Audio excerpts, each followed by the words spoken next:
You know, you were, I don't want to say you were just starting out. But you've been in business for how long? 1 year. I was just starting out. I was 1 month old into business. Damn, you were actually a month old at that time. I was a month old. What? you sounded like you were 5 years old. Because I had prepared. I started in 2018, so I was prepared. So I knew what I wanted. Oh, snap. You actually started conceptualizing this thing from 2018. Yes. Look at that. Yes. Hey, talk about vision. Eh? Yes. So now, what's your plan, though? My plan is to start a garment manufacturing company to make made in Kenya clothes affordable and for us to actually design what we can wear and stop relying on designs from out there. It's true. Yes. And when we design what we can wear, that is real money there for everybody. Because at this point, it's, like I even asked you earlier, this whole thing of Kenyan brands being expensive, just like you said, because most sellers are coming from a retail perspective. Yes. Yeah, because we don't have a lot of manufacturing spaces for our products. Yes. In the country, and that's something that you want to solve. And of course now, when we talk about scaling, it's going to be a whole ecosystem. You're going to employ folks. Yes. So what's really going to be your strategy? Are you going to have factories around the country? Are you going to have stores? What do you foresee happening? We'll still be an online store. Yeah. And then we will have a central factory where we are going to now be producing clothes, shoes, bags, whatever it is that can be produced, and scale from there onwards. Yeah. Because currently we don't have any manufacturing, especially a garment manufacturing company in the country. Most of them are retail. Do you think the Kenyan consumer is intentionally choosing Kenyan products these days? Do you think they're actually out here intentionally looking for Kenyan brands and products? Like there's a market for these things? Yes, there's a real market for made in Kenya. Yeah. And what's the audience like in terms of age groups? Which folks are really excited about made in Kenya mostly? If you can categorize them. The older folks. So who's the older? Because millennials, are we in that category? The older? Are we still the older? No. What? It's our parents. Nah. Our parents are the ones who are more excited about the made in Kenya. Because even if it's a millennial buying a product from us, they mostly buy them for their mothers and their dads. Oh, interesting. Yes. The way I thought Gen Zs are so passionate about made in Kenya. With made in Kenya, the products are not attractive to that age, group, Gen Zs and millennials. Yeah. And that's why they appreciate the thrift. Oh, yeah. Because whatever is also being brought in is not stylish enough for them. It's not attractive enough for them to actually consume. Really? Yes. Because whatever is imported is Kenyan uniform. It's true, yeah. Yes. It's true. If it's imported in January, by the time December reaches, kila mtu ameiva. So when you talk about Kenyan products, by the way, I'm not just talking, for me, I'm looking at it from such a holistic point of view. Yes. Not just fashion, but anything Kenyan, including the arts, for example, even music. Like, these young folks, man, the Kenyan music scene is blowing up. Yes. So I think you're right. I think, for me, my perspective is I think they love Kenyan designs. The only problem is they can't afford it for now. Yes, they cannot afford. And then they are not their tastes, unfortunately. Yeah? Yes. We have to have somebody who is meeting their taste. Their taste and needs. Yes, and our goal as Nualoko, we want those. If we are opening a garment manufacturing company, then these guys should be the ones designing the clothes, what they can actually wear. Smart, sharp. Good stuff. So what is it going to take for us to compete globally, by the way? Just us producing our own. That is the only way. Yeah. Because right now, everybody's in survival mode. Yeah. Damn, that's interesting. Yeah. Real talk. Yeah, it's true. And what can we learn from countries like Nigeria, maybe South Africa, Rwanda? Because apparently, the brands are very popular out there. The products are very popular. Kenya, of course, we're navigating. I like how Bian said it. We're still using the staircase. Yes. Those guys already used the elevator, the kind of, they've been around for some time. What do you think what are some of the lessons we can learn from the other African brands globally? It's us supporting our own. We support our own and we see things changing. Yeah. Because for example, when we import, we actually export our capital. Yes. 100% of our capital and import just 25% of the profit, which cannot sustain the economy. That's interesting. So we end up giving China capital and Akina Turkey and all those other countries, and us we remain with nothing. And we start blaming politicians that there's no money in the economy, and yet it's us who are making it worse for ourselves. That's true. Yes. It always boils down to leadership, isn't it? And some of the decisions these guys do, I'ma make. Yeah, it's almost as if our leaders are not even pro-made in Kenya. Some people also blame the people who market this country. Yes. But it's us. Yeah. The blame falls on us. Yes. Us as Kenyans. Because if we intentionally supported Made in Kenya, then I believe it would be another story. Yeah. Yeah. For somebody who's listening to you, there's a young designer, they've got a brand going on. What are some of the things that they can do to incorporate our history and our story and our heritage into our designs? What can they do, to make it more Kenyan and authentic? Are we really Kenyan? Do we really even have our own identity? Because you see, Chinese have already created an identity for us. We don't have an identity as Kenyans. I don't think we have an identity. But there has to be something. Is there? Because the only thing that identifies us as Kenyans are the Masai Shukas. And it's very disappointing. Yes. Yeah, because we have different narratives out here. Yes. There's different cultures. Yeah, so I don't know what they can do, but they can continue doing what they are doing. Tutafika pale. What? Yes. So this Chinese really messed up, yeah? Chinese have already, they have defined who we are. The big five. Yes. The lion, the leopard, the Masai Shukas. Yes, they have defined us. Oh my God. That is the only identity that we have. The big five and the Masai Shuka. There's nothing else. Yes. And the safari. Yes, there's nothing else. Because it's very hard for you to find a Kenyan wearing 100% Kenyan brand. Yeah. And let me tell you, I've been across the country looking for products, and all products, any product that you may think of, is produced in our country. But hatujui. Yeah, can you imagine? Tunakimbilia majuu. Yeah. We have towels in Kenya, we have fleece, we have all sorts of products. They are made in Kenya. Yeah. Sufurias, the casts, are they called the cast iron sufurias? Yeah. Pots. I guess those so, yeah. ones. Yeah. They are actually made in what is it called? Yeah. In Ukambani. Ukambani. Yes. And then the branded vizuri and then taken out. No. They're taken as raw material. They are sold here. Yeah. But in very low quantity. So if we really supported those guys, that is what would really boom our economy. Yeah. Yes. That's interesting. Wow. I mean, I didn't look at it from that angle. Yes. And what are some of the crazy misconceptions you've heard about Kenyan products that you'd like to address? That they are of poor quality. Okay. They are expensive. Yeah. Funny enough, made in Kenya is very, very affordable. Yeah. For a product that is 100% organic, Yeah. like for Rivertex products, they are 100% organic. Yeah. And they are very, very affordable.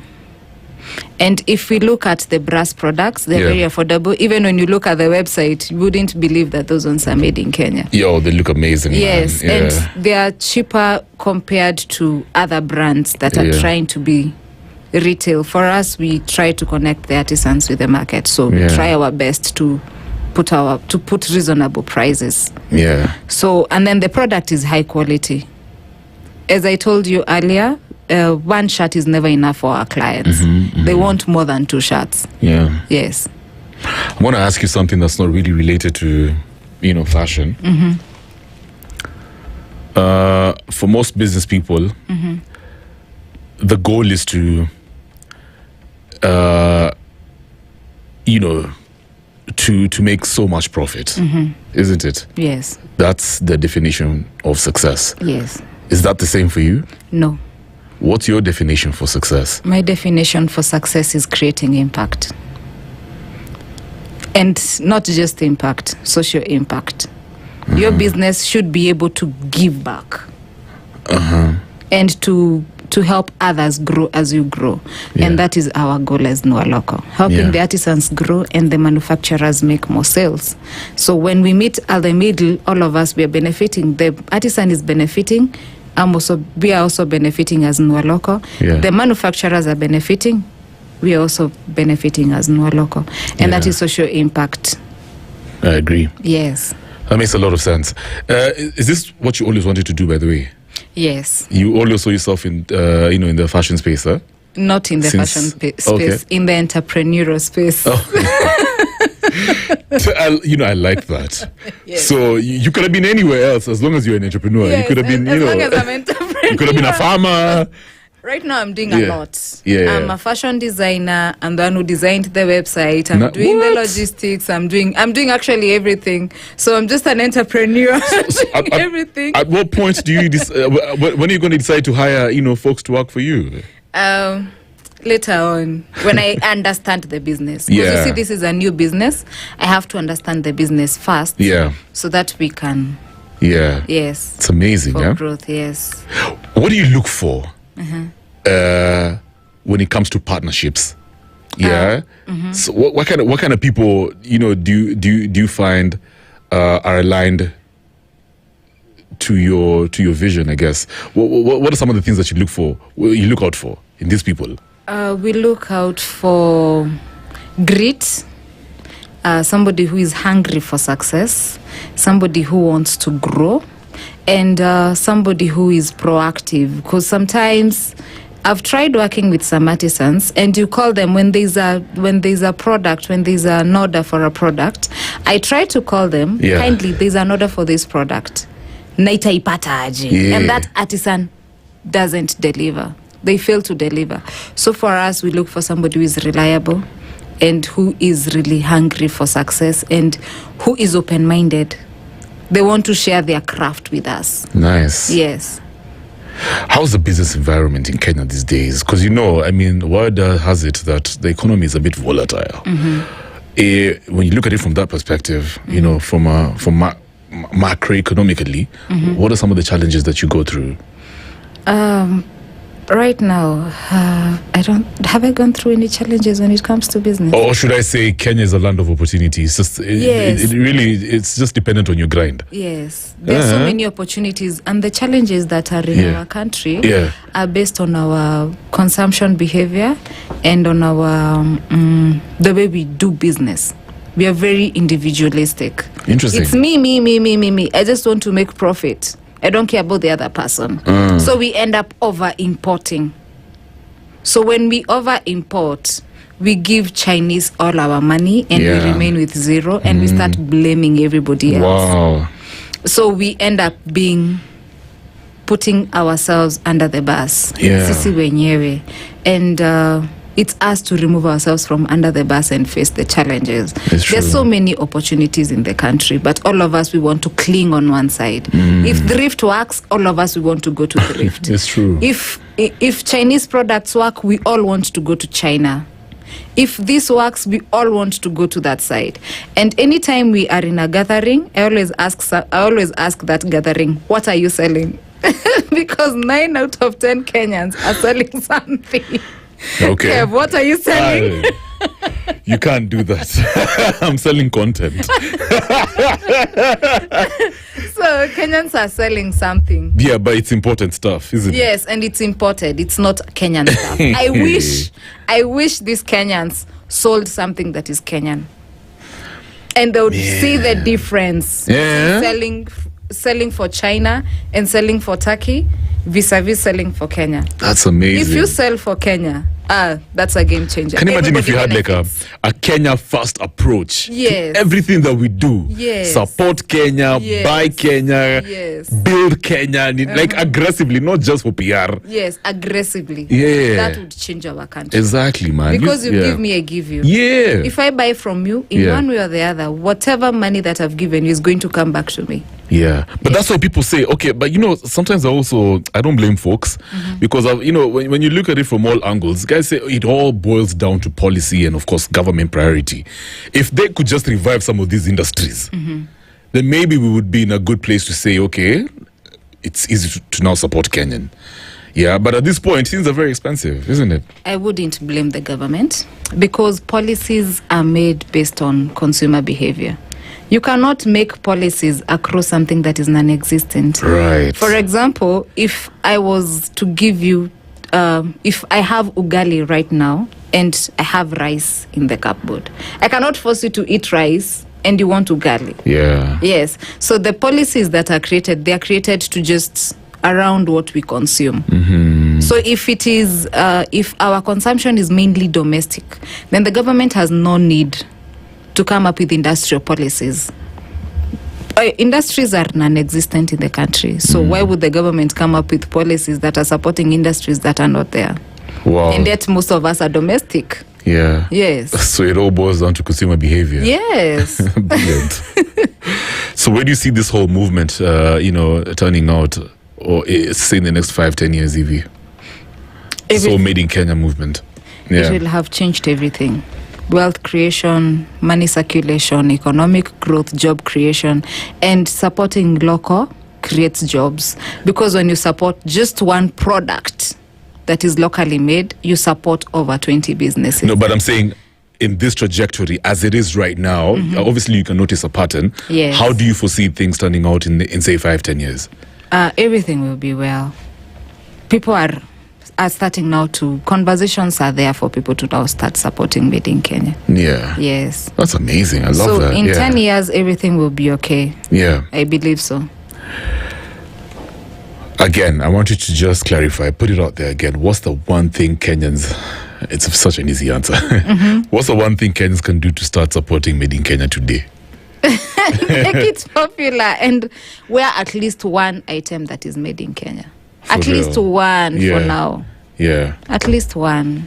Jivunia kuwa Mkenya by wearing just one product that is Kenyan. Yeah. Yes. Yeah. I'm just thinking about my closet right now while you're speaking. So. Do you have anything that is Kenyan? Yeah, man. I mean, I've got a bunch of things, even shoes. Yeah, I've got a bunch of T-shirts, nini. So I told you even the brass things going on. Yes. Contact today, I was going to have this one. This one is made in Kenya. All these are made in Kenya. That's beautiful. They look amazing, yeah? Yes. Yeah, all these are made in Kenya as well. Yeah, now my wifey is the one who's big on made in Kenya stuff, man. Like, she's really out here. Yeah. But thank you so much for coming through. For guys who want to buy your stuff, tell them about the website. If they want to partner with you, share your story. You can buy from us from nualoko.co.ke. I believe by Saturday we will have more shirts. I hope so. And you can follow us at Nualoko. Yeah. On all platforms. Nice. And kindly, guys, support Made in Kenya, please. Yeah. For us to get out of this poverty. So it's just about getting out of this poverty. Tunanid kuomoka manze. By the way, did you check that story? Okay, I read it on one of the online dailies, and they're talking about how Kenyans just don't like locally made phones. I don't because know they perceive them to be at a poor quality. That's Kenyan products are they are good quality because Kebs is big on quality. Yeah. They are very big on quality. Trust me. But why do you think we don't like buying our own phones? I don't know. And there's a whole facility in Eldoret doing that. They're the ones who actually created the tabs. They made the tabs for zile za shule. Oh, interesting. They were made in Kenya. They were not imported. For real? Those tablets. Yeah. For the children. For the kiddos. Yeah. Yeah, they were not imported. They were actually made here. Yeah, from Eldoret. Yeah. They were made by, I don't know whether it's more university students. I don't remember, but they were made in Eldoret. That's good stuff, man. Yes. But listen, before you continue with your contact information, the more we buy these things, the more people are motivated, empowered, and they have more resources to improve on quality anyway. That's how it works. Yes. Yeah, because they need money. Yes. Yeah, so you can't say things like, for me, I'd rather go for such and such a phone because da. No, I'm like, yo, bro, come on. Yeah. Come on. Like, you got to buy things from Kenya, give the guys resources to continue being the best. There's a brilliant guy who said, if you pay people the actual worth, if you pay people the dues, that money helps them to continue working on themselves so that they can continue being the best in whatever facet of life. Yes. Yeah, and also this boils down to, of course, this conversation that we're having. Yeah. So it only makes sense, manze. Yes. Yeah. People should just support local. Yeah. There's no other way for us. Actually, did you see the statistics say that less than 100,000 Kenyans earn 100,000 Kenya shillings? Less than 100,000 Kenyans. Jesus, that's a small number. Less than 100,000 Kenyans have 100,000 Kenya shillings in the bank right now, just saved, hanging out. Yes. Just lying somewhere there. And most of those 100,000 Kenyans are companies, not individuals. No. So you can imagine. Yeah. You can imagine the real statistics. I can imagine the gap between the rich and the poor must be huge. Yes. Yep. It all boils to consumption behavior and supporting local. Brilliant. So continue with your contact information before I cut you short. For more, you can visit our website www.nualoco.co.ke and get yourself a curated made in Kenya product. Yeah. And you can follow us on Instagram, Twitter, and TikTok at Nualoco. Good stuff. Yes. I like that. Thank you so much for coming through. Thank you. Rose Muchiri. I love it, man. She's a made in Kenya advocate and also a fashion designer. She owns this amazing platform. It's called Nua Local, N-U-A, Nua Local. It's all about the power of made in Kenya, supporting local, building identity, and driving economic growth in the 254. Good stuff. And next time you better come here with those Uhuru shirts. I will. So right now it's 4 minutes after 8. I've got a new one actually by Cardi B. It's called Imaginary Players. Twende kazi. 94.4 Spice FM, Nairobi.